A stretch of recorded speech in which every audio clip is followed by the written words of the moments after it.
Arratsaldeon guztioi, buenas tardes a todos. Bai, areto nagusian zaudetenoi zein online jarraitzen diozuenei. La bienvenida, el agradecimiento a quienes participáis en esta sesión inaugural, tanto en el aula magna del Seminario de Vitoria como pues en online. Hace una bella tarde de otoño, una tarde de sol benigno, y esto nos convoca pues a esta primera sesión de inauguración del curso del Instituto de Vida Religiosa. Como saben, mañana a la misma hora será la segunda sesión. Gaurko ekitaldiak soilik bi zati ditu, bi arduradunen agurra eta gero hitzaldia. La sesión de hoy tiene una primera parte muy breve, de saludo de parte del obispo diocesano, don Juan Carlos Elizalde, y el decano de la Facultad de Teología, don José Antonio Badiola. Y tras ello, pues se presentará al ponente Vicente Riesgo, que desarrollará su disertación. Vamos pues a recibir el saludo siempre amable de don Juan Carlos y don José Antonio.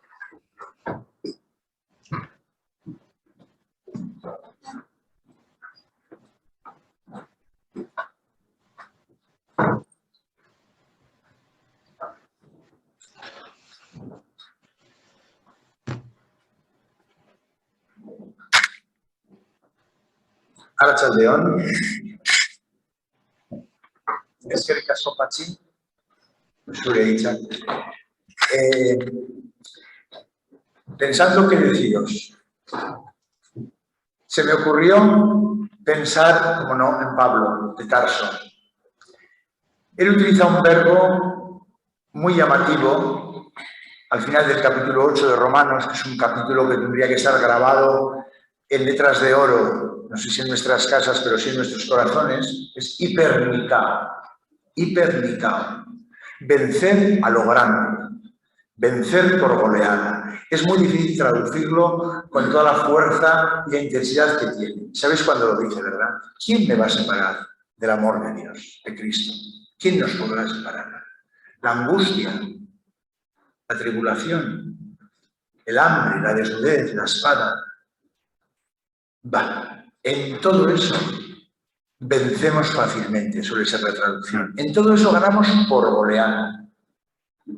Y luego coges carrerilla, porque era muy propio de coger carrerilla, y acaba diciendo que nada, ni de aquí ni de allá, ni de arriba ni de abajo, ni de un lado ni de otro, ni presente ni futuro, nada podrá separarnos del amor de Dios manifestado en Cristo Jesús. Y ahora, en estos tiempos en los que parece que todo huele a derrota, estamos como derrotados, porque nos puede la edad, nos puede la falta de recambio, nos pueden las dificultades de todo tipo, una sociedad secularizada. Podemos también poner esas preguntas que no son retóricas, son reales en la vida del apóstol y también en nuestra vida. ¿Quién nos va a separar de la fuerza del amor de Dios? Nuestra edad, nuestras limitaciones, nuestras debilidades, la secularización, la persecución, la incomprensión, la falta de recambio. Y hacemos una lista enorme, porque puede ser enorme.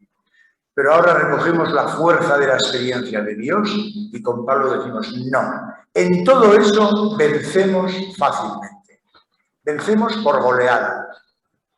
Gracias a la experiencia del amor de Dios manifestado en Cristo Jesús.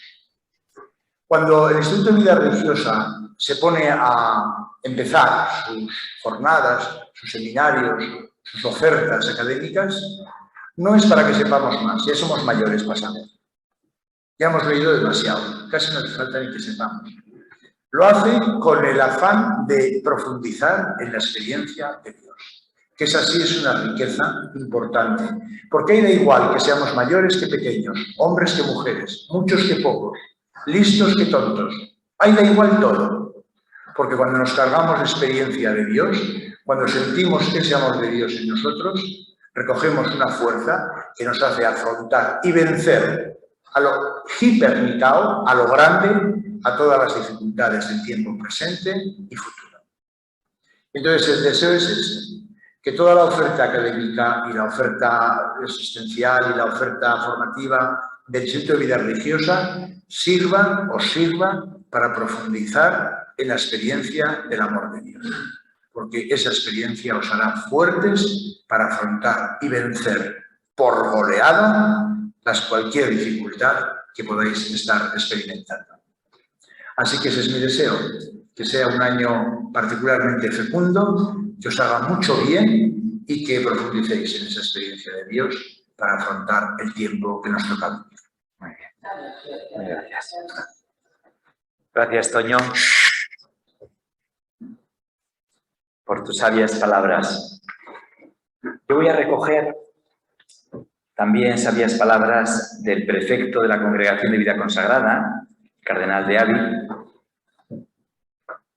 2 cartas, y de José Rodríguez Carballo, el arzobispo secretario, que como sabéis estuvo entre nosotros aquí en otro momento, con ocasión del próximo sínodo, ¿no? Por una iglesia sinodal, comunión, participación y misión. Las he traído también fotocopiadas por si queréis para vosotros y vuestras comunidades, de manera que podéis llevar a casa porque, bueno, es una propuesta. Me parecía que hoy en la inauguración del Instituto Teológico de Vida Religiosa, un foro de encuentro, un tesoro para esta diócesis de Vitoria, nuestra iglesia particular, podía ayudarnos como saludo, ¿no?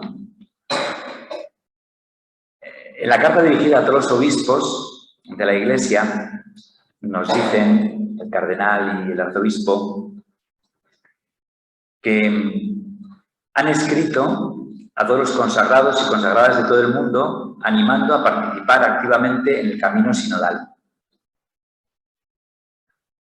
Hemos pedido a los consagrados y consagradas que compartan experiencias, percepciones y deseos con libertad, superando toda timidez, sentido de inferioridad o, peor aún, recriminación, compartiendo con humildad.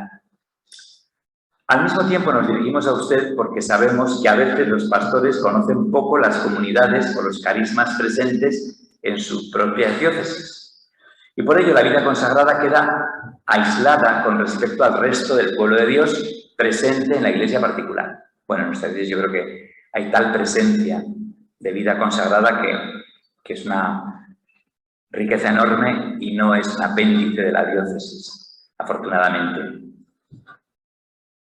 Esperemos que esta primera fase del camino sinodal, caracterizada por la escucha, llegue a ser expresión de las mutuas relaciones basadas en el principio de la comunión y de la coesencialidad. Hasta ahí la carta a los obispos. Y luego, yo imagino que tenéis o habéis leído en vuestras comunidades, se ha hecho presente la carta a todos los consagrados y consagradas del mundo.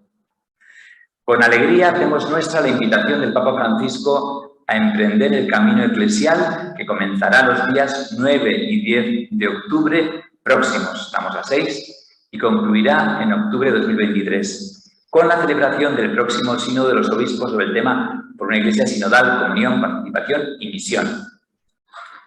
Se trata de un camino que quiere ser ya desde ahora una experiencia de sinodalidad. Palabras del Papa Francisco. Una iglesia sinodal es una iglesia de la escucha, con la conciencia de que escuchar es más que oír. Es una recíproca escucha en la cual cada uno tiene algo que aprender. Pueblo fiel, colegio episcopal, obispo de Roma. Uno en escucha de los otros y todos en escucha del Espíritu Santo, el Espíritu de la verdad, para conocer lo que Él dice a las iglesias. Es este el camino que Dios espera de la iglesia del tercer milenio, porque el mundo en el que vivimos y que estamos llamados a amar y a servir también en sus contradicciones, exige de la Iglesia el fortalecimiento de las sinergias en todos los ámbitos de su misión. Hasta aquí palabras del Papa. A partir de ahora, nadie debe sentirse excluido de este camino eclesial, que verá su primera fase desde octubre de 2021 hasta abril de 2022, la etapa consultiva, dedicada a consultar y escuchar a las iglesias locales y a las demás realidades eclesiales. Habrá varias formas de participar, tanto a nivel personal como comunitario. desde la posible presencia de un consagrado o consagrada en los organismos de la participación de las iglesias locales, a la elaboración de una aportación formulada por cada comunidad presente en una diócesis determinada. Por ejemplo, el delegado para el sínodo de nuestra diócesis será un salesiano, el vicario general Carlos. Se contará también con las aportaciones que cada uno podrá hacer según la propia forma de vida consagrada, tanto religiosos, apostólicos, contemplativos, seculares, miembros del Ordo Virginum, ermitaños, nuevas formas de vida consagrada y sociedades de vida apostólica. Es más, la diócesis, junto al Consejo Pastoral en que están representados los consagrados y consagradas, Consejo Presbiterio, consejos parroquiales, también tendrá abierta completamente la consulta a través de la página web. Entonces, es un método fácil y preciso para decir lo que a uno le da la gana y para expresar bien lo que siente y quiere. Sentíos interpelados con las 3 palabras que caracterizan el tema del Sínodo de los Obispos sobre la Iglesia Sinodal: comunión, participación y misión. Rezad, reflexionad, confrontaos, compartid vuestras experiencias, vuestras intuiciones y vuestros deseos. Hacedlo con la libertad de quien sabe que su confianza está en Dios y por ello logra superar toda timidez, sentido de inferioridad o peor aún, de recriminación y queja. Hacedlo con humildad, movidos por el Espíritu Santo y por ello sin presunción, sino sintiéndoos siempre corresponsables. Porque cada uno de los bautizados es un agente evangelizador y sería inadecuado pensar en un esquema de evangelización llevado adelante por actores cualificados donde el resto del pueblo fiel sea solo receptivo de sus acciones. Para que la Iglesia sinodal no sea un espejismo, sino un sueño a realizar, es necesario soñar juntos, rezar juntos y participar juntos. Pues en ello estamos. Con Pachi, nuestro director, y con Vicente, nuestro ponente, os dejo. Nos dejamos.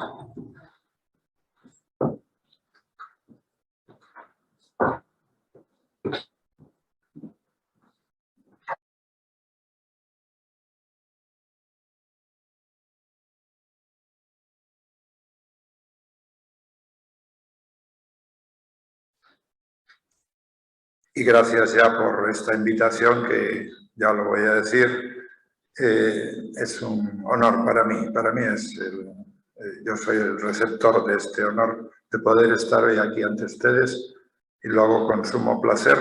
Mi ponencia la tengo escrita porque me parece que tenía bastantes puntos que tocar, entonces no quería hacerlo sin guión escrito.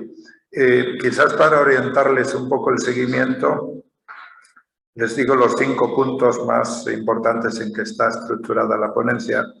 La primera parte pues es una reflexión sin más muy breve sobre el tiempo, cambios sociales y signos de los tiempos. Es ese aspecto. ¿En qué relación que tienen que ver los cambios sociales y los signos de los tiempos de los que nos habla Juan XXIII y el Vaticano II? El punto segundo va ya centrado en los cambios sociales, contradicciones, polaridades y ambigüedad. Ya escuchábamos en la lectura del señor obispo una parte de su santidad, el Papa, hablando de las contradicciones también en el mundo moderno. Pues bien, esto va a ser un concepto importante en el segundo capítulo, los cambios sociales, contradicciones, polaridades y ambigüedad. El punto tercero es un pequeño intento de resumir diversas interpretaciones, diagnósticos y relatos, les llamo yo también, con las cuales pues, diversas corrientes de las ciencias sociales intentan dar una visión de conjunto de estos cambios. También lo titulo ese apartado profecías incumplidas, porque muchas de ellas veremos que eso que son profecías incumplidas, a veces se confunde también ahí lo normativo y lo descriptivo. El punto cuarto, ese me parece ya el nuclear de alguna manera de la conferencia, serían cambios y tendencias que yo personalmente considero especialmente relevantes para el universo simbólico y la praxis de la vida religiosa.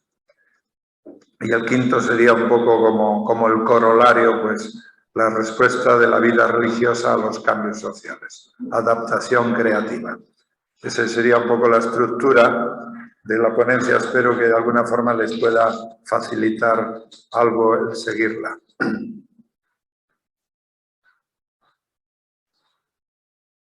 Religiosos en el siglo XXI. Este enunciado podría evocar una apelación, invitación o incitación, así como también sugerir la sensación de admiración hacia algo extraordinario o ya inusitado e insólito. Y seguramente encontraríamos también motivos para formular con interrogante el título de esta charla. ¿Religiosos en el siglo XXI? Y en esta pregunta irían implícitas otras como ¿es posible ser religioso hoy en el contexto de una sociedad de consumo que, al menos en ambientes socializados religiosamente, percibimos con frecuencia también como agnóstica y laicista? ¿Puede tener hoy algún valor la vocación y el testimonio de la vida religiosa, entendida esta tanto en su dimensión personal como en la institucional? ¿Puede la vida religiosa hacer aportaciones sustanciales a las carencias del mundo contemporáneo? ¿A qué cambios o transformaciones sociales debería dirigirse especialmente la atención para responder estas preguntas en positivo? ¿Qué cambios sociales hacen más necesaria la tarea de adaptación de las instituciones y en particular la propia de la vida religiosa? Estas preguntas me hacían el director de este Instituto de la Vida Religiosa, Pachi Otamendi, y Eleodoro Fuente Moral, viejos compañeros y amigos, cuando me sugirieron líneas temáticas para preparar esta charla. Antes, cuando Pachi Otamendi me propuso darla, asumí esta tarea con humildad casi obediencial, de ob audire, como una llamada que no podía desoír a enfrentarme con un reto que solo desde el sentimiento de gratitud inmensa hacia la vida religiosa que me acompaña a lo largo de la vida me he atrevido a asumir. Consciente de que es mayor el honor que ustedes me hacen que la aportación que yo les pueda brindar.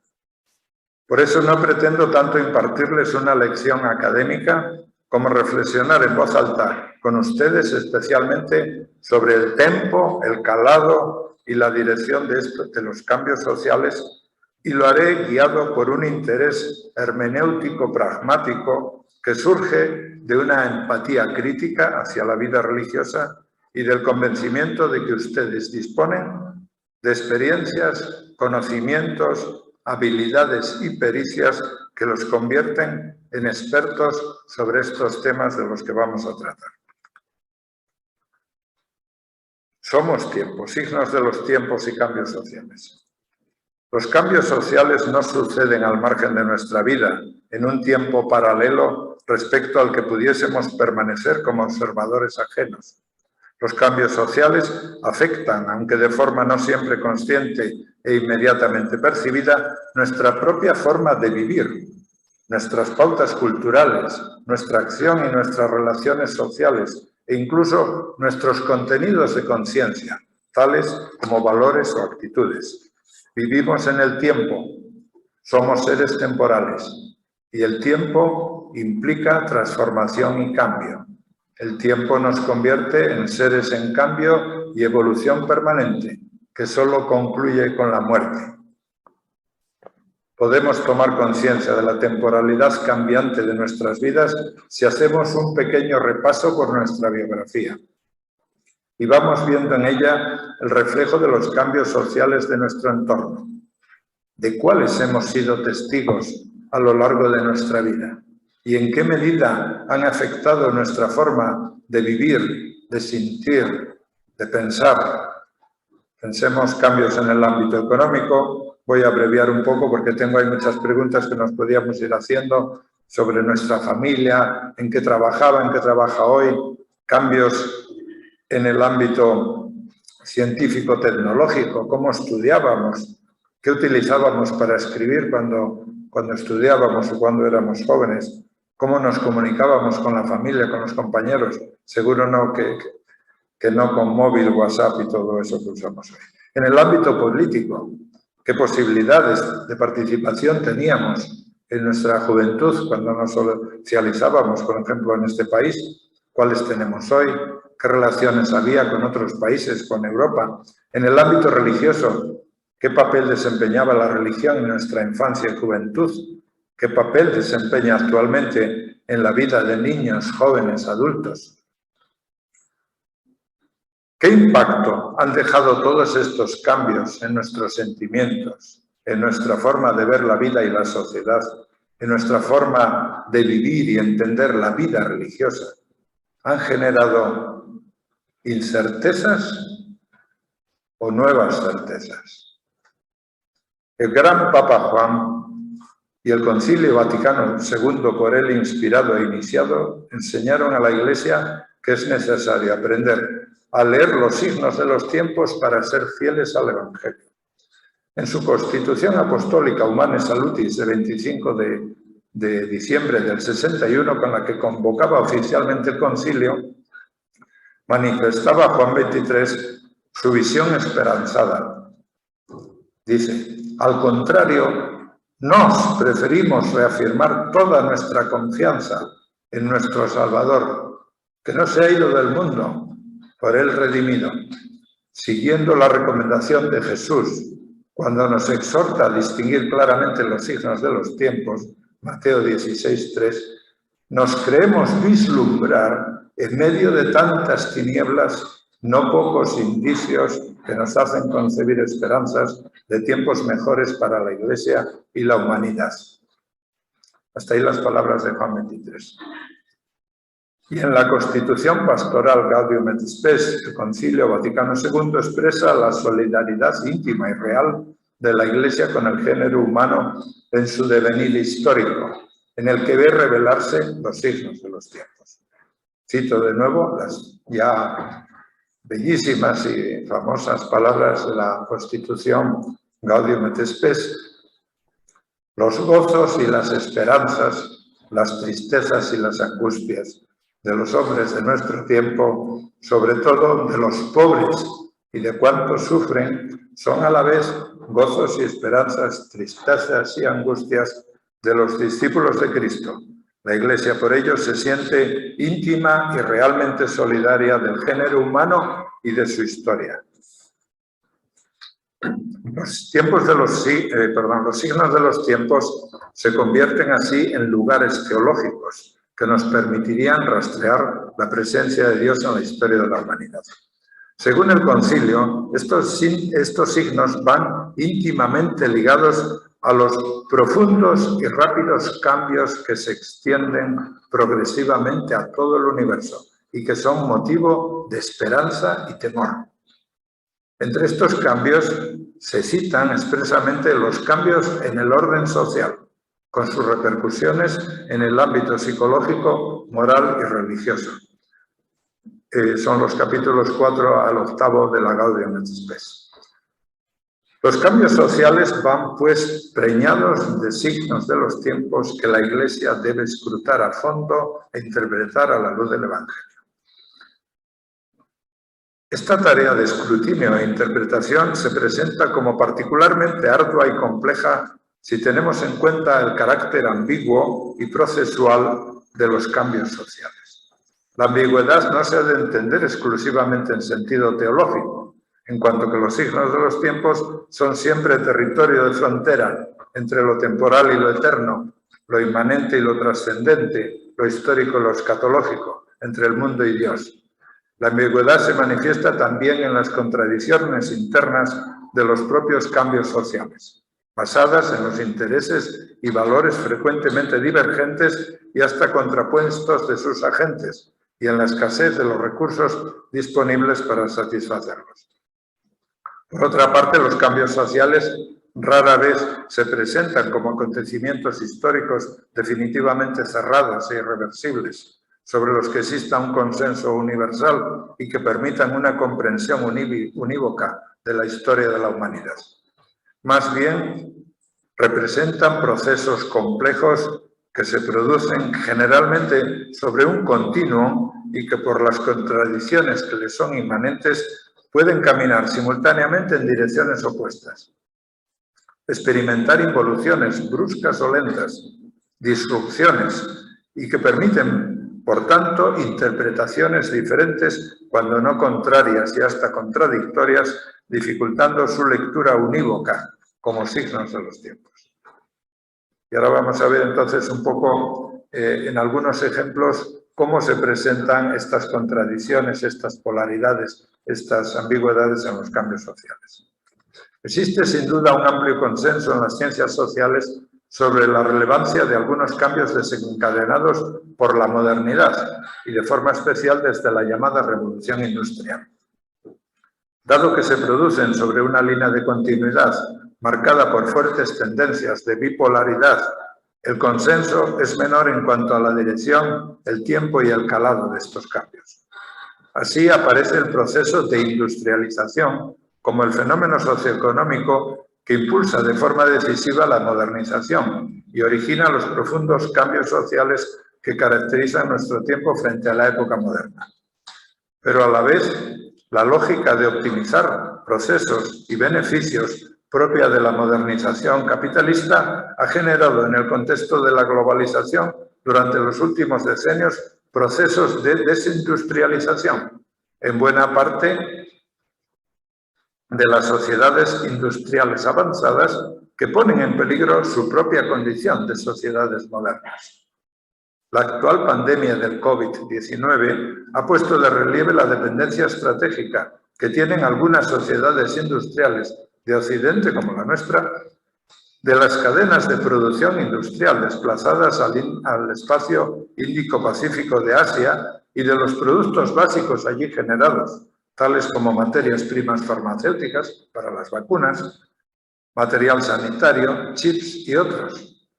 Ahora bien, ¿permite el fenómeno de desindustrialización, más bien propia de diversas sociedades occidentales, generalizar el concepto de sociedad postindustrial para referirse a las sociedades actuales? ¿Es posible la subsistencia de las sociedades modernas sin una estructura industrial básica?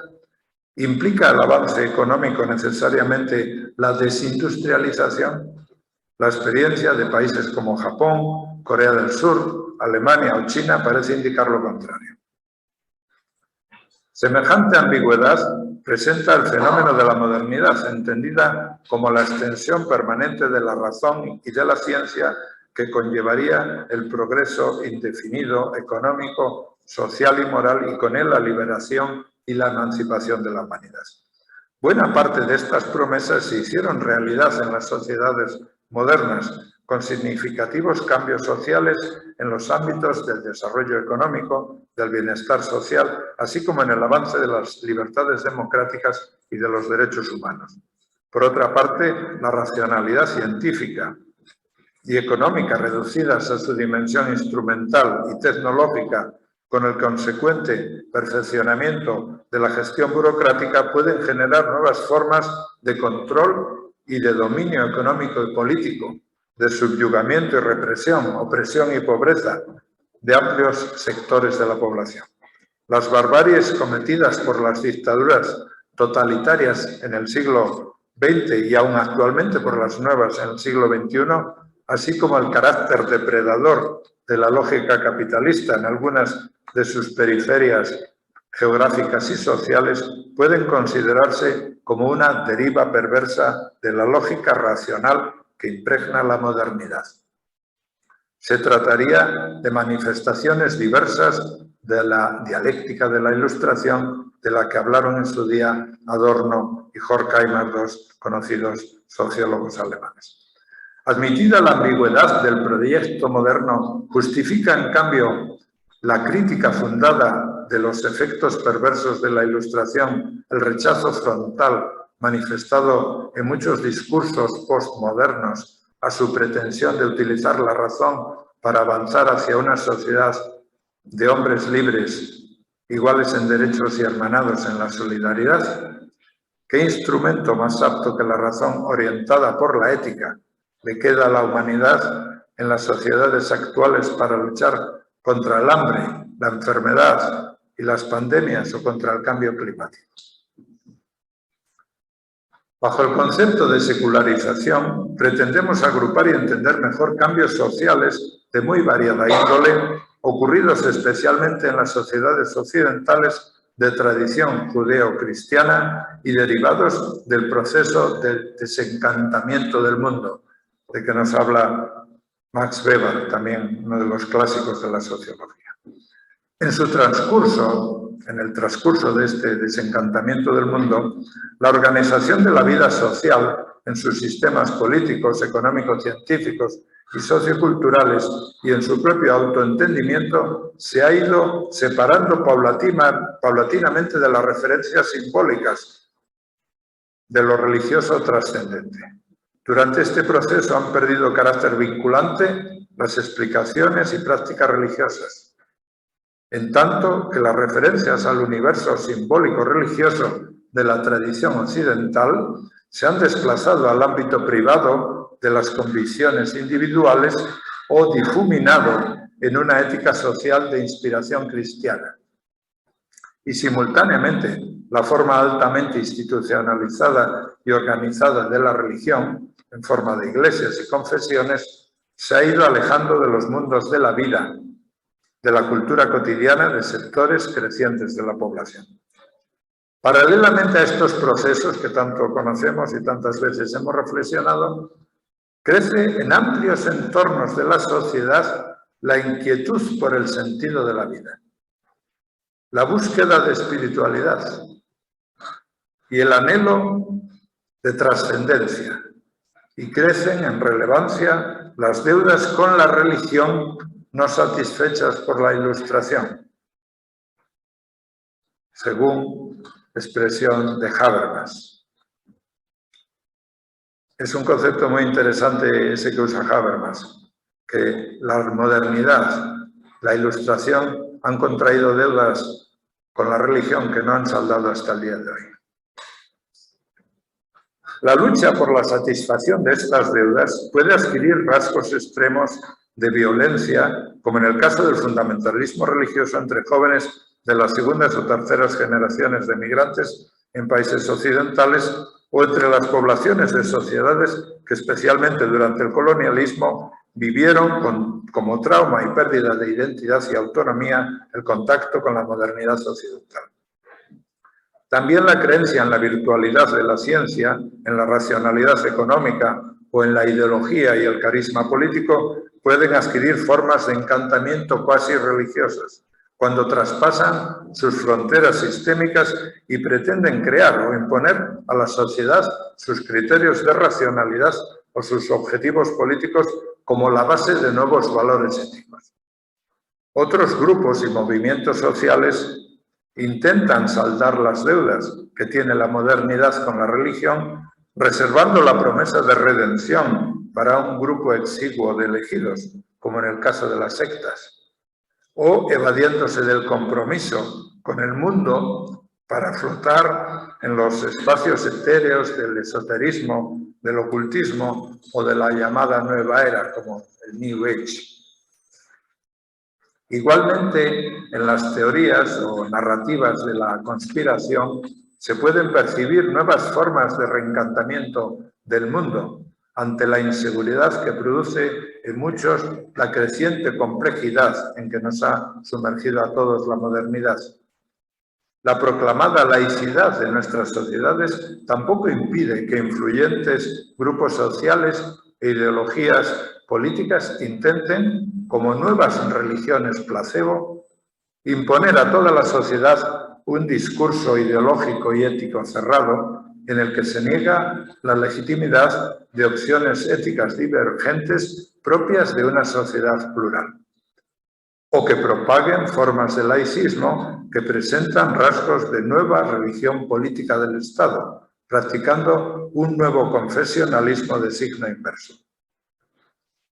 ¿Se puede en este contexto seguir caracterizando la sociedad actual como sociedad secularizada, sin introducir inmediatamente los matices y las limitaciones que nos imponen estas realidades y sin tener que hablar a la vez de los nuevos encantamientos que aparecen en nuestro horizonte?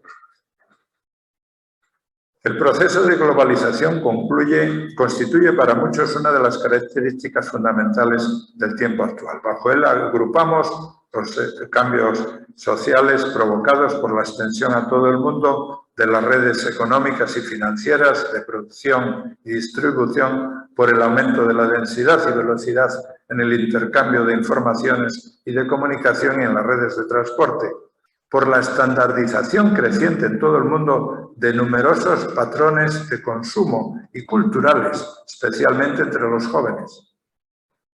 Grandes empresas multinacionales, particularmente los consorcios de las nuevas tecnologías que todos ustedes conocen, aceleran este proceso, creando lo que algunos califican como una especie de neofeudalismo, pues generan una relación de dependencia personal con sus usuarios a escala universal, aprovechando lagunas legales de todo tipo, sean de tipo penal, de responsabilidad civil o de protección de datos, y escabulléndose también del control fiscal de los propios estados en los que actúan. A su vez, la creciente interdependencia y la presión cultural homogeneizadora acompañantes de la globalización no impiden, sino que con frecuencia estimulan y aceleran las luchas identitarias dentro de las sociedades y de los estados, e incluso entre las sociedades y los estados a nivel internacional. Ante la amenaza de perder la propia identidad cultural o étnica, se ponen en marcha procesos de construcción de identidades excluyentes, que se definen sobre todo como la negación del otro. De forma semejante, se vuelven a actualizar discursos proteccionistas en el campo económico y se forman alianzas políticas para contrarrestar los efectos de la globalización sin que nadie quiera dejar de beneficiarse de sus ventajas. También la globalización muestra, pues, con sus beneficios y sus costes, un carácter ambiguo que no permite una interpretación unívoca del proceso. Probablemente haya sido Henry Ford, el creador de la famosa marca de coches, quien mejor definió una de las características más destacables de nuestras sociedades contemporáneas con su famosa afirmación: la producción crea las necesidades. Y este principio fordiano se entiende mejor con otra de sus famosas frases: dejar de hacer publicidad para ahorrar dinero es como parar tu reloj para ahorrar tiempo. Palabras de Ford. Con la producción en masa se facilita el consumo, el aumento de consumo de bienes y servicios entre amplios segmentos sociales. Consumo que pasa pronto de ser un acto de satisfacción de necesidades elementales a convertirse también en satisfacción de deseos creados estratégicamente por la publicidad, por ejemplo, de manifestación de estatus social o de estilos de vida, o incluso en expresión de la personalidad, cosa que encontramos entre muchos jóvenes. Consumo una marca porque a través de ella expreso una forma de ver el mundo, expreso mi personalidad.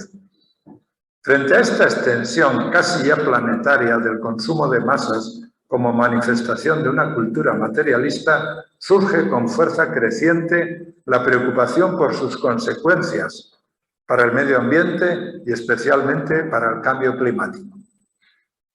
Una creciente conciencia ecológica parece estar dejando paso, al menos en algunos milieus o entornos, a una nueva cultura con rasgos post-materialistas.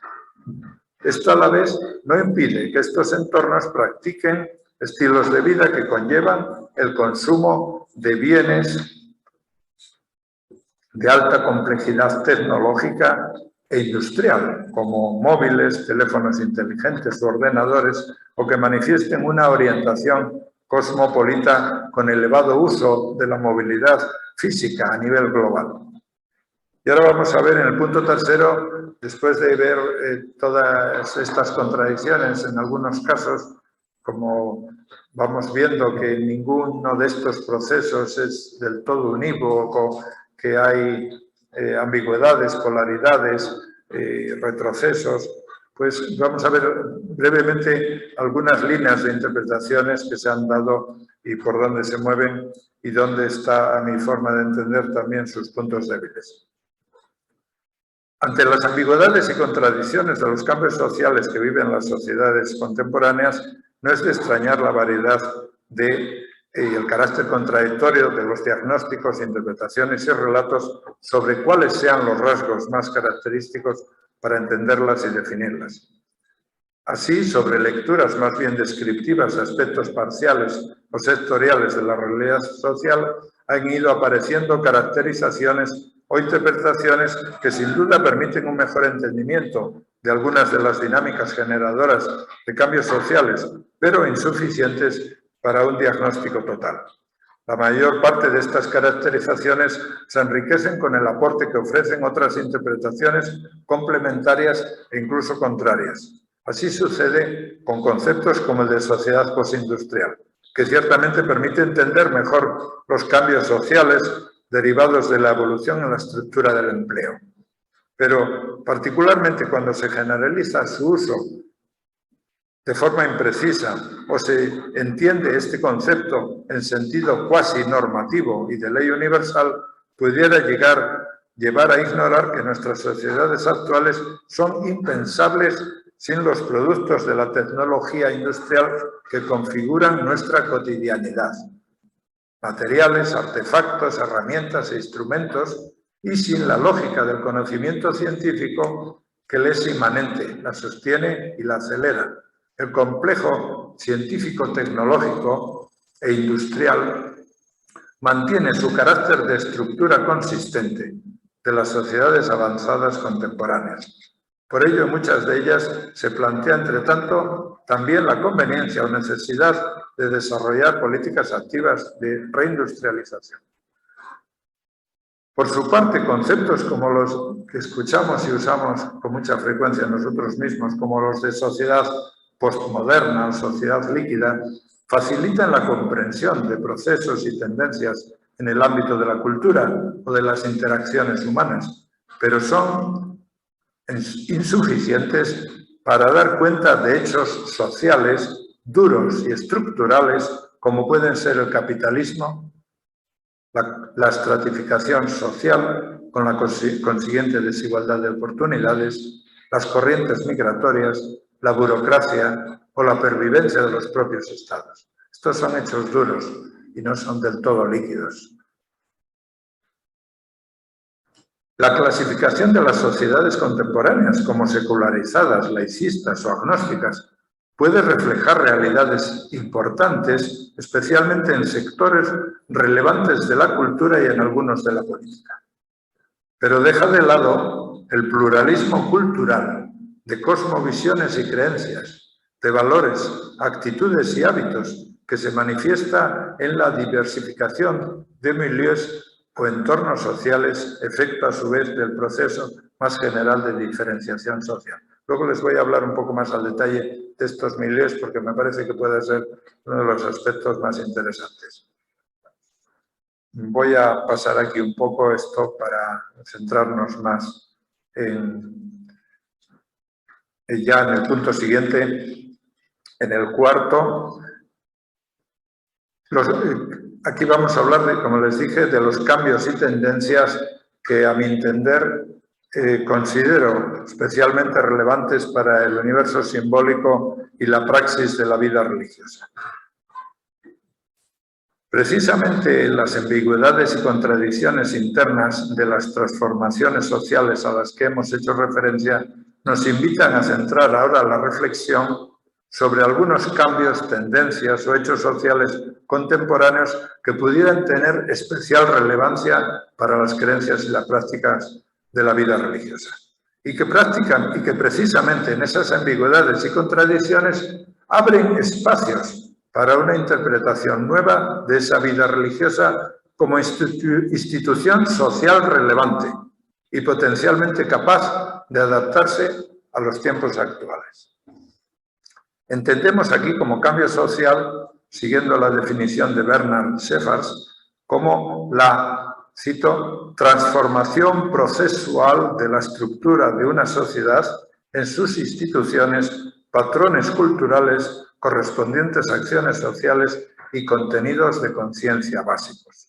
Definición que combina los aspectos duros y los aspectos blandos, los aspectos de estructura y los aspectos de conciencia, el nivel micro y el nivel macro de la estructura social, que se han separado con excesiva frecuencia en las ciencias sociales y que nos invita a considerar en su relación sistémica tanto los cambios en la cultura material como los cambios en la cultura inmaterial.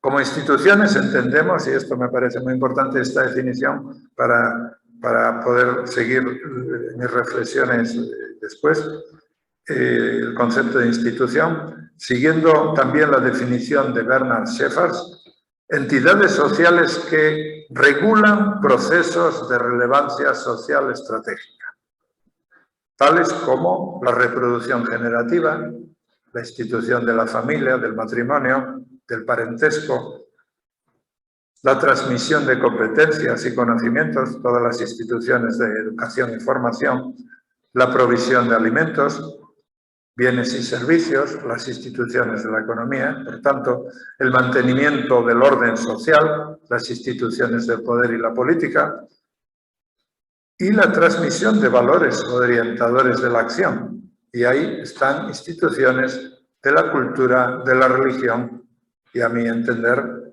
la vida religiosa entre ellas. En cualquier caso, debemos distinguir el concepto de instituciones del de grupos sociales y del de las organizaciones, que son instrumentos de la acción humana orientada ya a acciones a fines concretos. En este sentido, entendemos que la Iglesia en su conjunto y dentro de ella la vida religiosa son instituciones que regulan un proceso de relevancia social estratégica, como es la organización y transmisión del universo simbólico y de valores orientadores de la acción humana. En este sentido, el proceso ascendente de urbanización, acelerado por la globalización económica, social y cultural, adquiere un particular significado para la vida religiosa como institución social relevante. La urbanización conlleva, en relación con la vida en el ámbito no urbano, la concentración espacial de población y altera o rompe las relaciones de solidaridad tradicional existentes anteriormente en la familia o en la aldea. Disminuye la comunicación directa con los vecinos y con ella el control social y se produce el retiro de los individuos a la esfera privada, compensados parcialmente por la mayor oferta de servicios socioculturales. La comunicación se produce de forma altamente mediatizada a través de teléfono, móvil, medios de comunicación, redes sociales, etc. Y aparece la segregación espacial de grupos de población en base a rasgos como la clase social, el trasfondo étnico-cultural, la religión o el estilo de vida. Junto con los fenómenos de suburbanización del medio rural, surge un tipo de pensamiento y percepción del mundo de marcado carácter urbano que acentúa la tensión y la segregación, también la cultural, entre el campo y la urbe. La naturaleza y el medio rural son percibidos primordialmente como escenario para el ocio o como intervalo espacial entre diversos puntos urbanos sin significado propio o se idealizan románticamente como paraísos naturales. La cultura digital, con su percepción del tiempo como una simultaneidad e instantaneidad siempre disponible, nos aleja de la comprensión de los ciclos lentos propios de la naturaleza y de la vida, característicos del medio rural. Este es escasamente percibido como condición necesaria para garantizar la base material de nuestra existencia social. Si la naturaleza se hace presente en la percepción de la cultura urbana, es frecuentemente de manera sorprendente y principalmente en forma de catástrofes naturales, cada vez más frecuentes en consecuencia del cambio climático. Particularmente con la aparición de las nuevas tecnologías de la información y de la comunicación, se deslocaliza y difumina la esfera pública política.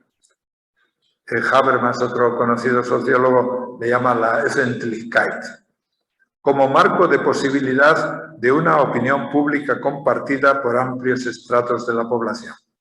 La plaza del pueblo, la plaza urbana y los programas de información televisiva compartidos por toda la familia y entre amplios sectores de población van dejando paso últimamente, particularmente entre los más jóvenes, a una pluralidad de medios, redes y plataformas de carácter global donde se potencian en forma de bucle y retroalimentan grupos sociales fragmentados con innumerables burbujas digitales.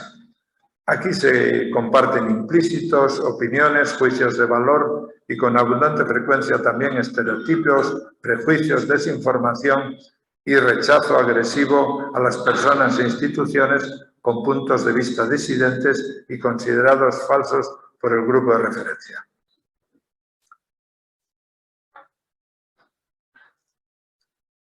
Así parece cada vez más inalcanzable el objetivo ilustrado de generar una esfera pública que posibilite sustituir el dominio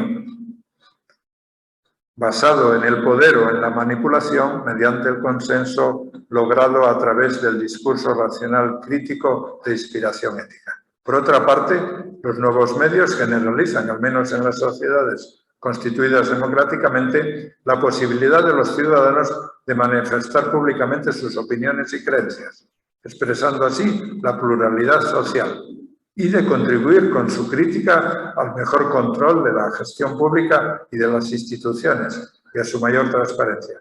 En este sentido, abrirían las puertas a nuevos modelos de participación. Y aquí me pregunto, ¿qué oportunidades se abren a la vida religiosa para presentar sus creencias y prácticas en los nuevos medios digitales?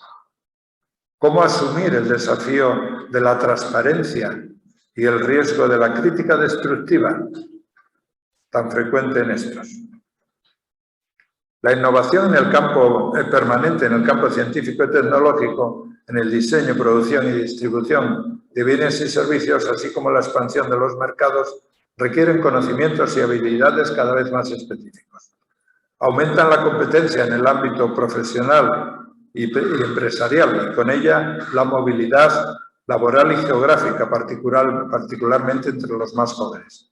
Las interacciones sociales se vuelven con ello más variadas y temporales y menos consistentes, a la vez que se desvinculan de los ámbitos tradicionales de socialización primaria y secundaria, como la familia, los compañeros del pueblo y de barrio, de escuela o de universidad, de equipo de deportes o de parroquia, o incluso de los compañeros de empresa.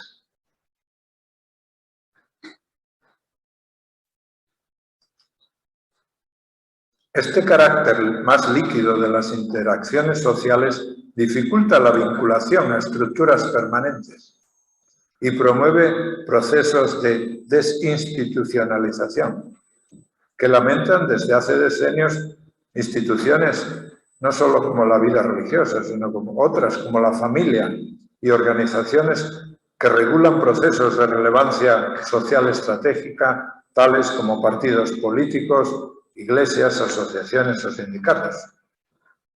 Con la individualización y la progresiva disolución de vínculos sociales, cada persona se siente cada vez más a merced de sí misma, obligada a perfeccionar y optimizar de continuo su currículum profesional y vital, revisando y redefiniendo de forma permanente los valores y criterios sobre los que apoyar su propio proyecto de vida.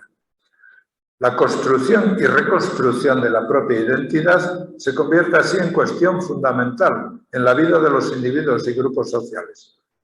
Así se desarrollan también nuevas identidades excluyentes o en torno a nuevas categorías, diferentes a las tradicionales, tales como el sexo-género o la pertenencia étnico-cultural, que hacen referencia a la pertenencia sentida a grupos que se consideran marginados u oprimidos por el resto de la sociedad.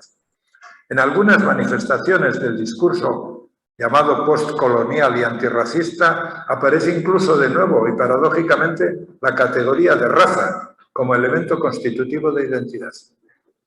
A la vez, en ambientes académica y políticamente influyentes, se deconstruye la identidad dialéctica hombre-mujer, basada en datos biológicos, y se sustituye por el nuevo constructo del género, que postula la posibilidad de identidades múltiples y cambiantes, simultáneas o sucesivas, basadas en la propia elección.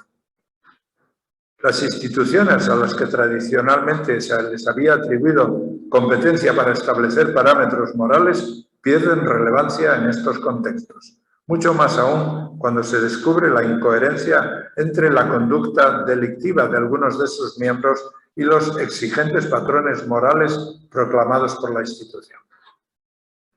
La crisis de las instituciones adquiere en estos casos el carácter de crisis moral y ética, que cuestiona no solo la funcionalidad organizativa, sino la propia legitimidad de toda la institución ante la sociedad. Y aquí podríamos preguntarnos cómo definimos nuestra identidad personal e institucional como religiosos. ¿Es una definición basada en la afirmación de lo propio o en el rechazo de lo otro? ¿Es una identidad abierta al desarrollo, al crecimiento, a la inclusión? Las migraciones han sido una constante antropológica y socialmente estructuradora en la historia de la humanidad. Todos los indicios apuntan a que en el contexto de la globalización las migraciones aumentarán en el siglo XXI y son, con todas sus ambigüedades y contradicciones, con los procesos de transformación que generan en sus diversas formas de integración y conflicto, uno de los signos más elocuentes de nuestro tiempo.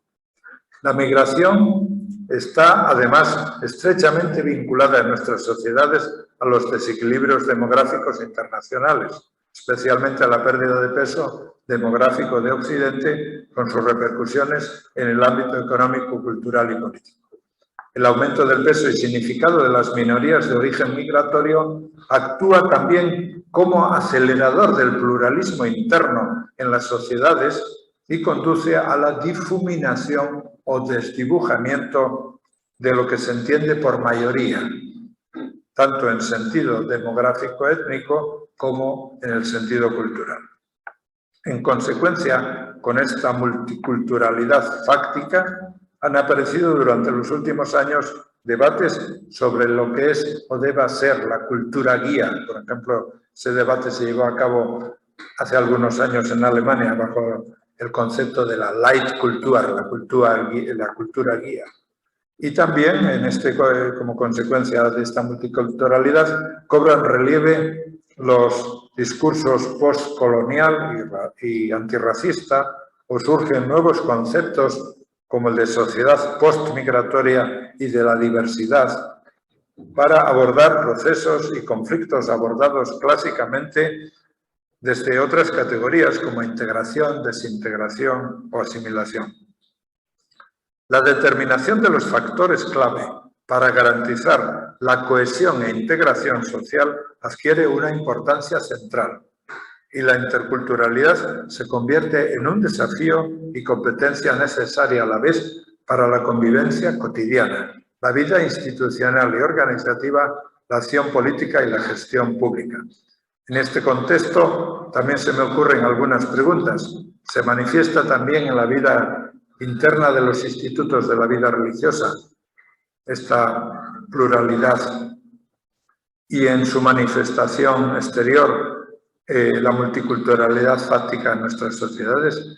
¿De qué forma se manifiesta? ¿Qué tipo de interacciones y de comunicación mantienen con los entornos de diversidad étnica cultural presentes en la sociedad? ¿Qué experiencias han realizado? ¿Qué conocimientos y competencias han adquirido en estas interacciones? El reconocimiento de la dignidad e igualdad de la mujer, la equiparación de sus derechos con los del hombre y su creciente presencia en todos los ámbitos de la vida pública, desde el laboral, profesional y económico al cultural, religioso y político, puede considerarse tal vez el cambio social más humanizador y positivo que la sociedad democrática y plural ha hecho posible en los últimos decenios. Estos logros no vinieron por sí solos, sino que han sido resultado de largas luchas y tensiones. Además, aún no han llegado a millones de mujeres en el planeta, que siguen amenazadas por la violencia y la privación de libertad para disponer libremente de su vida, por el hambre y la falta de oportunidades para acceder a la educación y cuidar su salud. En algunos lugares somos actualmente testigos, con frecuencia mudos, de una grave involución en el reconocimiento de los derechos de la mujer. Estos procesos contradictorios plantean sin duda interrogantes diversos a la vida religiosa, como institución predominantemente femenina. Particularmente en el contexto de una institución eclesial que solo con mucha dificultad y lentamente se va despojando de sus formas patriarcales de pensamiento y organización. Abundantes indicios señalan que en los tiempos próximos deberemos contar con cambios importantes en relación a lo que en diversos medios científicos se viene denominando como antropoceno. Bajo este concepto se entiende una nueva era geocronológica en la que el ser humano se ha convertido en uno de los factores con mayor influencia sobre los procesos biológicos, geológicos y atmosféricos del planeta. Las consecuencias de la tecnología nuclear, la emisión de gases CO2, el consumo acelerado de recursos de origen animal, vegetal y mineral, el aumento de población a nivel global, la creciente tasa de erosión y disminución de la biodiversidad y la sedimentación de residuos industriales generan, especialmente desde mediados del siglo XX, efectos no o muy difícilmente reversibles, entre los que el cambio climático es ya el más visible y acuciante. Es de prever que este proceso tendrá repercusiones de gran ritmo y calado en los sistemas económicos, sociales, culturales y políticos de nuestras sociedades y pondrá a prueba la resistencia de instituciones de producción y reparto, de la sanidad, de la gestión y gobernanza, de la prevención y lucha contra las catástrofes y otras. Creo que en este tiempo de la pandemia ya hemos vivido un adelanto de lo que puede ser lo que nos espera. En la sociedad industrial avanzada, la producción social de riqueza va inseparablemente unida a la producción social de riesgos, como nos ilustró Ulrich Beck en su obra ya clásica de 1986 titulada La sociedad del riesgo.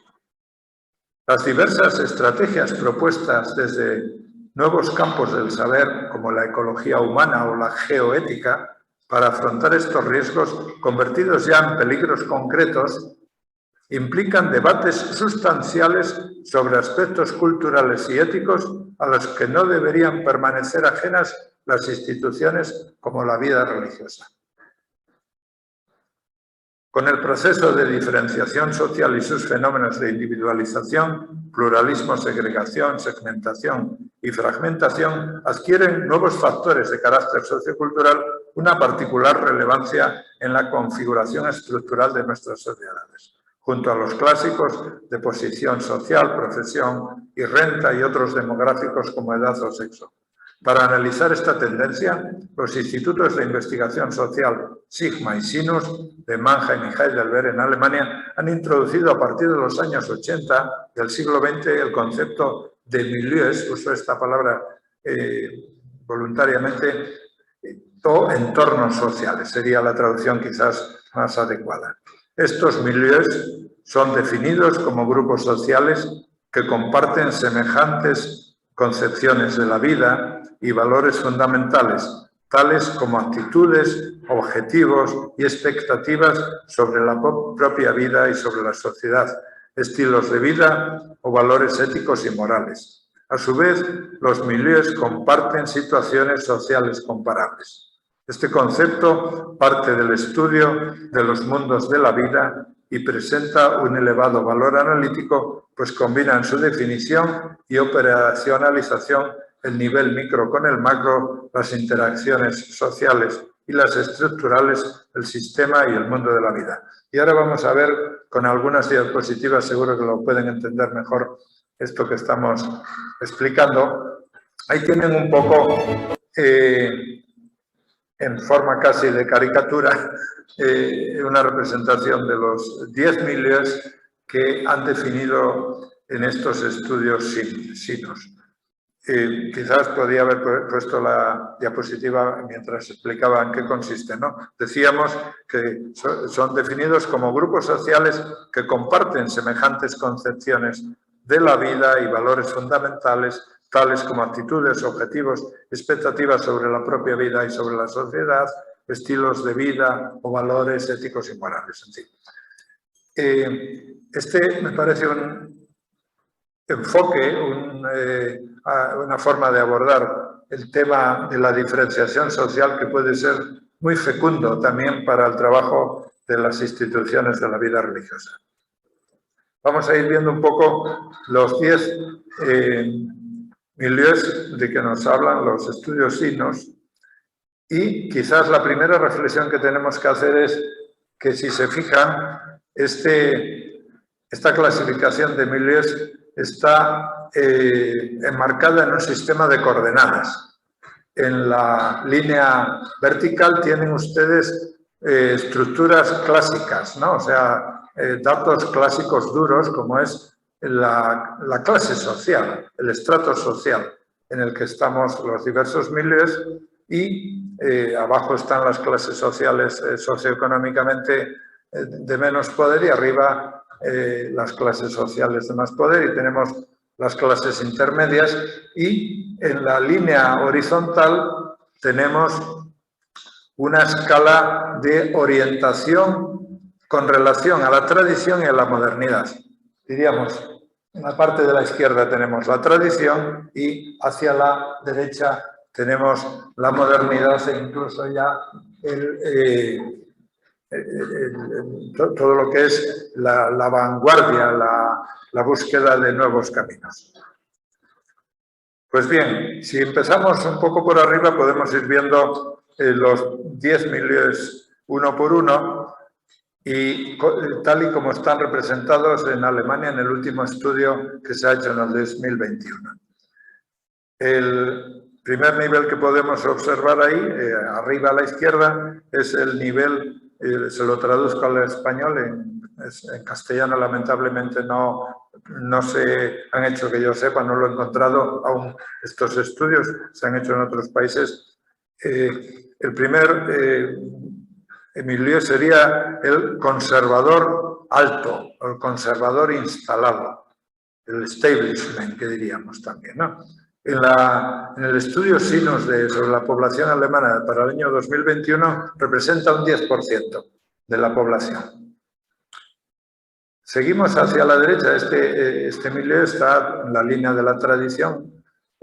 Hacia la derecha tenemos ya un milieu diferente que calificamos como liberal intelectual, es la élite formativa ilustrada, el 7% en Alemania, ¿no? Esta élite, aunque es pequeña, evidentemente marca mucho, porque es la que domina medios, quizás universidades, el ámbito de la cultura con frecuencia, aunque no exclusivamente. Seguimos hacia la derecha, hacia las posiciones de vanguardia, y tenemos los performers, que les llaman. Sería la élite de rendimiento y esfuerzo. Es una élite muy orientada al éxito, a la globalización, trabajan con frecuencia en empresas internacionales, con carácter global en todo el mundo. Ética de rendimiento y esfuerzo. Sería un 8% de la población alemana en este momento. El expeditivo, que sería la vanguardia creativa, experimental, tanto en el campo cultural como también puede ser en el campo científico, tecnológico, sería un 9%. Entonces ahí tenemos el estatus social alto según su relación con la tradición, la modernidad o la vanguardia. En el centro, en el estatus social medio, tenemos a la izquierda, en la línea de la tradición, el centro burgués orientado al rendimiento y conformidad, burgués en sentido sociológico, no valorativo. Orientado al rendimiento y conformidad. Un 13% en Alemania. Estos estudios, como digo, no los tenemos de España para poder saber qué porcentajes habría aquí. El adaptativo pragmático es un centro moderno joven. Se diferencia, por tanto, del anterior bastante por la edad de sus componentes, es un 11%. Y más a la derecha tenemos el llamado social ecológico.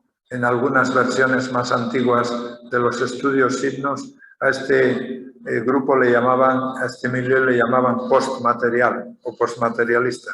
Ahora se ha acuñado más el término social ecológico. Es un milieu activista y socialmente crítico con ideas normativas sobre la vida correcta.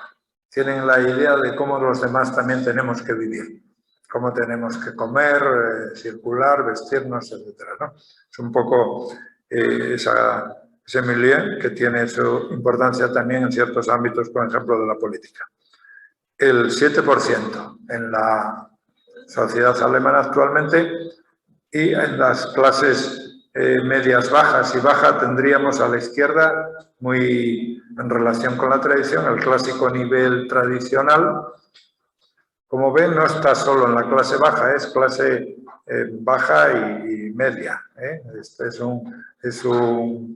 muchos milieus, si se fijan, se reparten entre diversos estratos sociales. Este milieu tradicional es el de la generación mayor, amante de seguridad y orden. En Alemania sería un 11%. Luego tenemos hacia la derecha el precario, aquel milieu de personas que se esfuerzan por obtener reconocimiento y participación, pero sufren con frecuencia rechazo, discriminación, trabajos, ya lo dice la palabra, también precarios. Ahí encontramos, por ejemplo, sin duda muchos inmigrantes, sobre todo inmigrantes nuevos que llegan recientemente a los países. En Alemania actualmente ese milieu sería un 9%. Y luego a la derecha tenemos el milieu llamado hedonista, cuyas características más importantes serían pues el vivir aquí y hoy, adaptada profesionalmente y con un concepto del ocio y del tiempo libre orientado fundamentalmente a la diversión, no hacia otro tipo de preocupaciones. Ese milieu hedonista en Alemania, como ven, es considerablemente alto, es el 15%. Si pasas la diapositiva siguiente, vemos un poco el reparto actual de estos milieus. Esta que tenemos ahí es muy ilustrativa porque es con las caricaturas es simpática también y fácil de entender. Pues bien, ahí tienen ya actualizado los datos que les he ido dando de cada milieu para el año 2021 en Alemania. Y este milieu lo podemos seguir viendo. La siguiente, se puede aplicar estos estudios a otros ámbitos.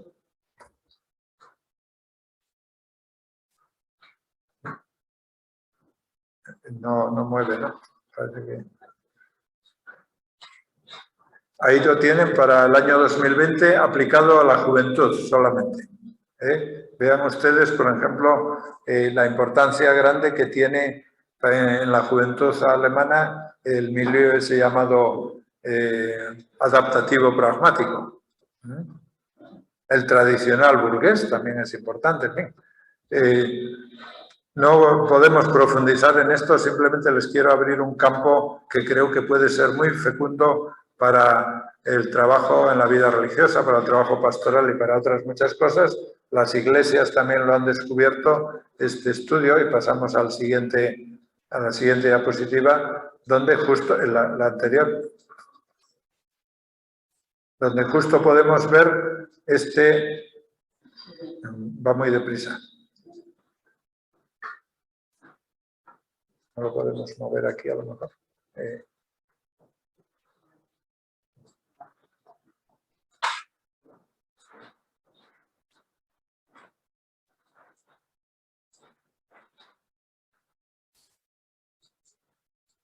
El anterior. Esto es, ahí lo tienen aplicado a los católicos en Alemania, ¿no?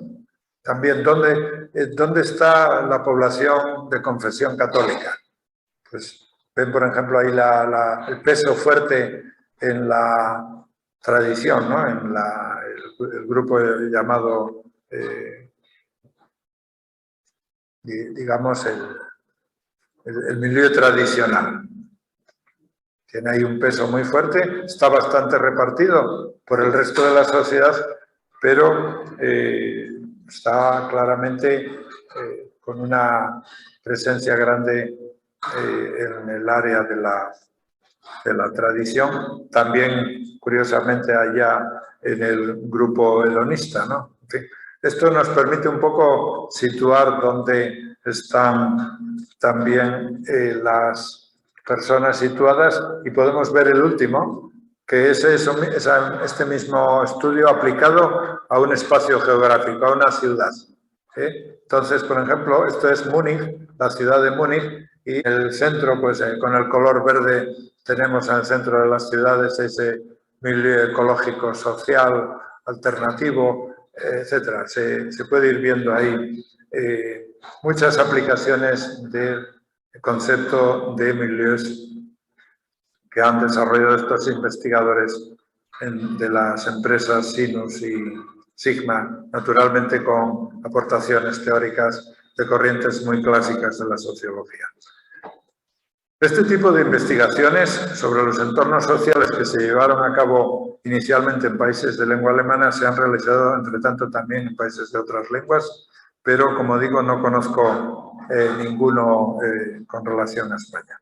Bien, pues en base a estos estudios, pues las instituciones, las empresas, etcétera, evidentemente pueden dirigirse a ellos para hacerles llegar sus productos y marcas, pero también sus ideas y sus mensajes. Cada milieu debe ser interpelado a partir de sus representaciones y valores y en su propio lenguaje, y sin olvidar nunca la imagen que dicho milieu ya pudiera tener sobre la institución u organización que desea comunicar con él. La imagen que se tiene de la Iglesia, evidentemente en el milieu tradicional o en el milieu liberal intelectual, pues puede ser muy diferente, o en el milieu socioecológico. Y eso es muy importante conocerlo. Y dónde estamos y dónde está nosotros mismos como institución, dónde está nuestra gente. En este contexto pueden sugerirse algunas cuestiones para la vida religiosa. ¿En qué milieus estamos nosotros, predominantemente enraizados? ¿A qué otros milieus nos sería más fácil acceder? ¿Con qué milieus encontramos mayores dificultades para entrar en contacto? ¿Por qué motivos? ¿Existen milieus con los cuales ya no tenemos o aún no tenemos puentes de comunicación? ¿Por qué motivos? ¿Qué milieus consideramos especialmente relevantes para el futuro de la vida religiosa? ¿Qué milieus deberíamos priorizar en nuestras estrategias de comunicación? ¿Con qué medios? ¿Con qué actitudes? ¿Con qué acciones? ¿Con qué lenguaje? Y el lenguaje no es solo semántica, es también pragmática. Bien, el último punto, la respuesta de la vida religiosa a los cambios sociales, adaptación creadora. Esta última parte de mis reflexiones comienza con algunas preguntas que ustedes mucho mejor que yo podrán responder. ¿En qué medida afectan los cambios descritos a la vida religiosa? ¿Y de qué forma se manifiestan estos efectos? ¿Cómo debería adaptarse la vida religiosa a dichos cambios para mantener o recuperar su función como institución socialmente relevante en el sentido ya expuesto? O dicho en lenguaje más teológico, cómo debería adaptarse la vida religiosa a los cambios para poder seguir siendo o volver a ser signo de lo trascendente divino, perceptible e inteligible en la compleja y plural sociedad contemporánea y para no convertirse en secta. ¿Qué prioridades y qué ritmo debiera tener esta adaptación? El prestigioso sociólogo de la religión, y es decir, católico confeso, Franz Xaver Kaufmann, nos dice que la cuestión de la atractividad de la Iglesia, palabras de él, depende ciertamente de que la gente le atribuya la competencia de tener algo que ver con lo divino. Y sigue, pero lo que efectivamente ha fracasado es su presentación bajo una forma sacral, en la que la Iglesia se pone casi en lugar de Dios. Hasta ahí la cita de Franz Xaver Kaufmann. Estos pensamientos nos pueden ayudar a encontrar pistas para ir dando respuestas a las preguntas planteadas. Entiendo que la vida religiosa puede encontrar, inspirándose en lo mejor de sus tradiciones y despojándose de lo caduco e inservible, elementos fundamentales para abordar estas cuestiones. Desde un punto de vista de la historia social, es posible incluso afirmar que la vida religiosa en su largo devenir puede servir como paradigma de adaptación de las instituciones a las necesidades y urgencias cambiantes de los tiempos.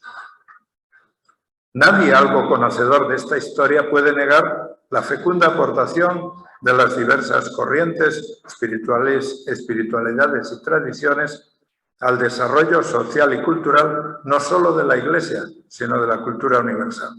La herencia agustiniana y benedictina, la carmelitana, las órdenes mendicantes, el impulso jesuítico a la Reforma Católica, las innumerables congregaciones e institutos de los más variados carismas fundadas durante los siglos posteriores han dejado huellas indelebles hasta el día de hoy en campos tan variados del saber y de la praxis como la filosofía, la teología, el arte, la literatura, la espiritualidad, la mística, la ciencia, la organización social, la pastoral, la pedagogía, el cuidado de los enfermos y desvalidos, la empatía con culturas diversas, la diaconía, el trabajo social y otros.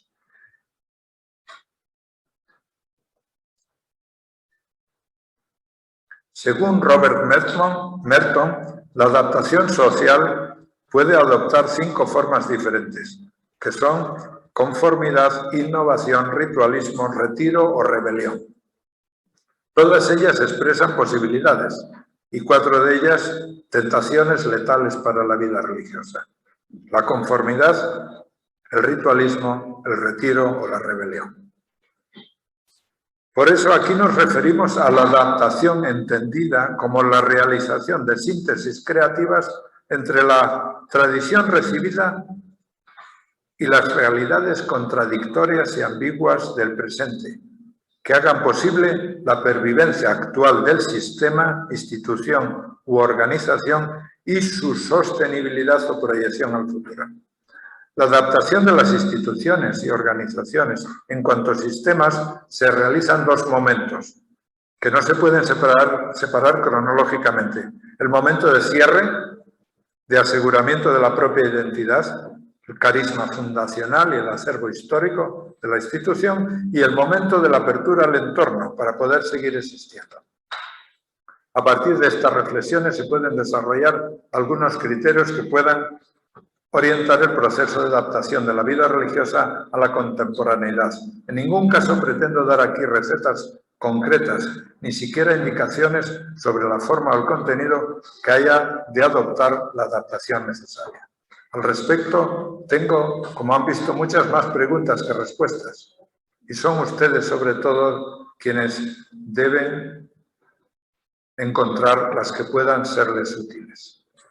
Mas sí creo posible y necesario hablar de algunas actitudes básicas que, teniendo en cuenta la dialéctica de los cambios sociales, ayuden a descubrir en ellos los signos de los tiempos para la vida religiosa y faciliten su adaptación creativa a los mismos, convirtiendo en oportunidades lo que en una lectura estática se percibe como amenazas y transformando las debilidades sentidas en fortalezas. Punto primero o actitud primera. En primer lugar, considero conveniente abandonar actitudes y planteamientos apologéticos que aún pudieran subsistir. Estas actitudes ponen a la defensiva y cierran el horizonte para descubrir otras oportunidades de acción.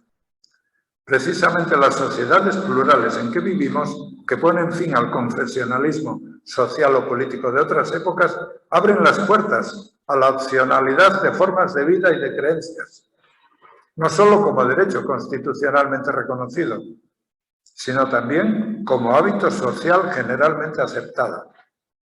Sociológicamente visto, ni ateos, ni agnósticos o creyentes, ni casados con quien y como quieran, ni célibes, necesitan hoy dar cuenta a nadie de sus convicciones o creencias ni de su forma de vida.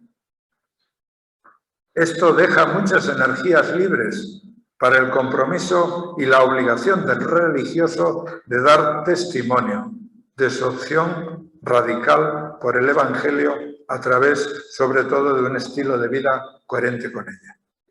La vida religiosa tiene la oportunidad de redefinirse y expresarse como acto de opción libérrima de sus miembros, que precisamente renunciando a la pretensión de construir un proyecto de vida exclusivamente individualista, adquieren una libertad radical para dedicarse a construir un nuevo tipo de relaciones humanas orientadas a la fraternidad universal de los seres humanos que proclaman el mensaje y la persona de Jesús que los convoca e inspira.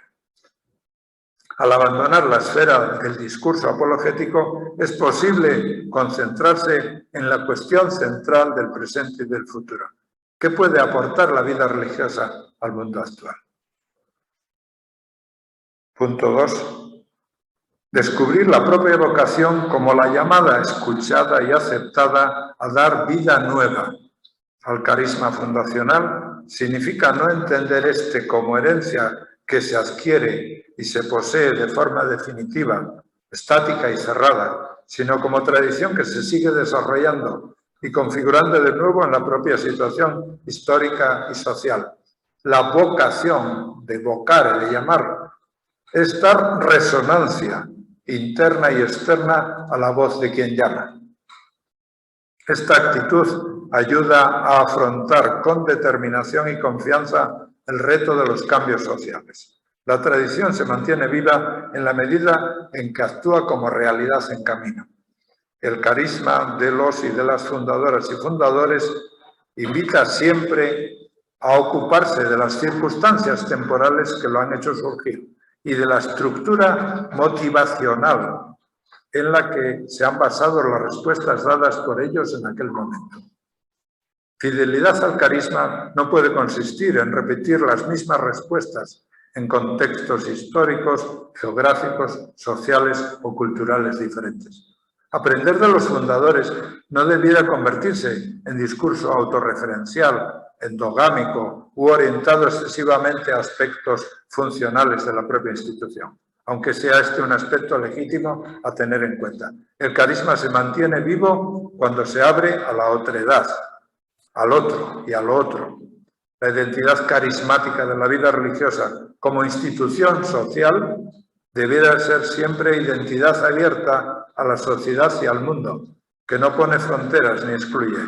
Vida carismática es siempre vida en dinamismo.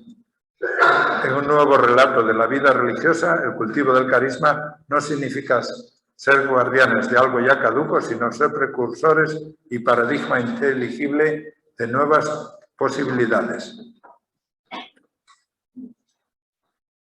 Tengo que acelerar y vamos a hacerlo reduciendo un poquito. Punto 3 sería la actitud de escucha, es la base del diálogo con la sociedad y con el mundo al que está llamada la vida religiosa, un diálogo que hoy es necesariamente intercultural en el sentido más extenso del término e interreligioso. La comunicación solo es dialógica si deja de ser unidireccional, del emitente al receptor, y si es capaz de generar una interacción en que las partes implicadas son ambas cosas a la vez, con el convencimiento de que todos somos maestros y discípulos a la vez, como diría Paulo Freire, y que es necesario y posible aprender siempre y aprender de todos para conocer la realidad y actuar sobre ella. La actitud de escucha y diálogo sin pretensiones paternalistas o de superioridad moral es el camino por el que la vida religiosa puede mejor descubrir el universo temático, los gozos y las esperanzas, las tristezas y las angustias de los hombres de nuestro tiempo, sobre todo de los pobres y de cuantos sufren, de que habla el Concilio Vaticano II. Para este diálogo con una sociedad cultural, ideológica y religiosamente plural, a mi entender, la gran tarea aún pendiente de la vida de la Iglesia en general, disponen las órdenes y congregaciones de la vida religiosa, particularmente las misioneras, de un saber hacer histórico en el campo de la interculturalidad, que constituye un gran activo de extraordinario valor para la propia Iglesia y para toda la sociedad. Punto 4. Empiezo con un dicho: quien no tiene más herramientas que un martillo ve un clavo en cada problema. Este sabio dicho, al que se atribuyen diversos orígenes, invita a desarrollar actitudes abiertas a nuevas formas de percibir los problemas. La sociología de las instituciones nos ayuda a no ver en toda crisis de la vida religiosa o de la Iglesia una crisis de fe, o menos aún una crisis de Dios. Lo que con frecuencia se tiende a interpretar como tal en ambientes religiosos e incluso en discursos teológicos puede manifestar más bien una crisis de las instituciones religiosas y de su competencia para ser aceptadas como referentes en lo trascendente divino. Aun aceptando el destierro de lo religioso del centro de la cultura actual y de su representación mediática, Franz Xaver Kaufmann duda en este contexto de que la fe en el Dios bíblico jugase en la vida de los católicos de épocas anteriores un papel tan relevante como tendemos a creer. Considera él que esta fe bíblica se desarrolló más bien en pequeños círculos, como algunas órdenes y otras élites religiosas, y que al menos hasta el siglo XVIII la fe de los católicos tenía un fuerte componente mágico. Desde un enfoque sociológico, la actitud para abordar los cambios religiosos en el mundo moderno no partiría de la pregunta ¿por qué hemos perdido la fe?, en la que resuena con frecuencia el reproche a otros ¿por qué habéis perdido la fe? La cuestión habría de ser más bien ¿por qué hemos perdido o no hemos encontrado aún el camino para hacer ver el rostro del Dios de Jesús de Nazaret? ¿Y qué podemos y debemos hacer para encontrarlo? Y será la escucha paciente, expresada como un me intereso por tu fe, por tus dudas y hasta por tu desinterés, y por los motivos de tu increencia, la que ayude a encontrar las respuestas. Con esta actitud, la vida religiosa puede desarrollar una nueva percepción de la laicidad como manifestación de la sociedad plural que abre espacios de articulación y de libertad para todos, y en la que los religiosos tienen el mismo derecho y, si se quiere, la misma obligación que cualquier otra formación social a reivindicar y construir su propio espacio, particularmente en la defensa de los más débiles. El punto 5 sería la intervención de la vida religiosa en el discurso ético, que me parece muy importante, no lo voy a desarrollar más. El punto 6, hago referencia a la tradición del convento, en su sentido de convenir, de convivir, de confraternidad, y que justo esta tradición es sin duda un contrapunto importante en medio de la sociedad fragmentada y atomizada, en la que la individualización se torna frecuentemente en individualismo e egolatría. En este contexto, cabe preguntar cómo podría la vida religiosa actualizar su tradición para crear nuevos espacios de fraternidad, de vinculación y convivencia en la sociedad, y en qué medida podrían ser a su vez esos espacios fuente de revitalización y renovación de la vida religiosa. El punto 7 se refiere a la importancia que tiene la mujer y el tesoro que tiene la Iglesia y la vida religiosa en la mujer es uno de los mayores tesoros. Los miles de mujeres que, inspiradas en el Evangelio, ponen a través de ellas su vida a disposición de los demás. También pienso que aquí un cambio de actitudes fundamental está una de las respuestas o posibilidades grandes para responder a los cambios, a los desafíos que nos plantean los cambios sociales y descubrir ahí signos de los tiempos. Y el último punto, con permiso de Pachi, sí me gustaría leerlo. El octavo, el cultivo de la verdadera espiritualidad, que combina la dimensión vertical con la horizontal y sabe crear puentes entre la inmanencia y la trascendencia. Me parece la actitud clave y la que resume las que me he permitido señalar como importantes para escrutar los cambios sociales y descubrir en ellos los signos de los tiempos. Ni creer que solo de pan vive el hombre, ni gravitar en el vacío del ensimismamiento esperando que los ángeles detengan nuestra caída, ni adorar a los diablos que nos prometen el éxito y la gloria como objetivo principal de nuestro trabajo. La vejez, esa fase de la vida de la que muchos religiosos y religiosas actualmente disfrutan, puede ser un momento privilegiado para redescubrir y vivir con intensidad esa dimensión de la vida y ponerla a disposición de la sociedad.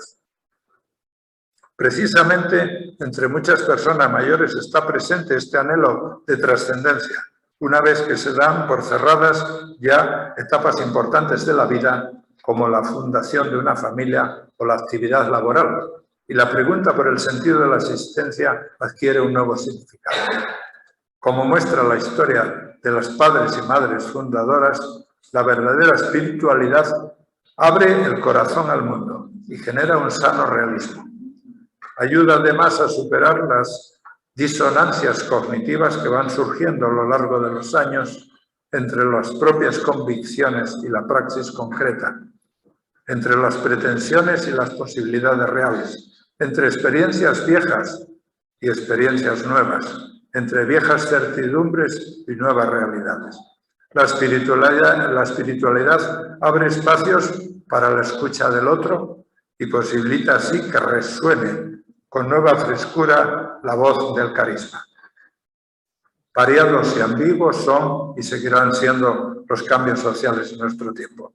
Muchos de ellos parecen hacer tambalear los cimientos sobre los que se ha sentado durante siglos la vida religiosa. Pero estoy convencido de que esta cuenta, en su rico acervo histórico inspirado en el Evangelio de Jesús, con los recursos necesarios para descubrir en ellos los signos de los tiempos y emprender las transformaciones necesarias para afrontarlos, para vencer por goleada, que nos decía el decano al inicio de esta sesión. Solo hace falta confianza, esperanza y la pasión necesaria para hacerlo. En esa tarea les deseo mucho éxito y que experimenten la compañía de Dios.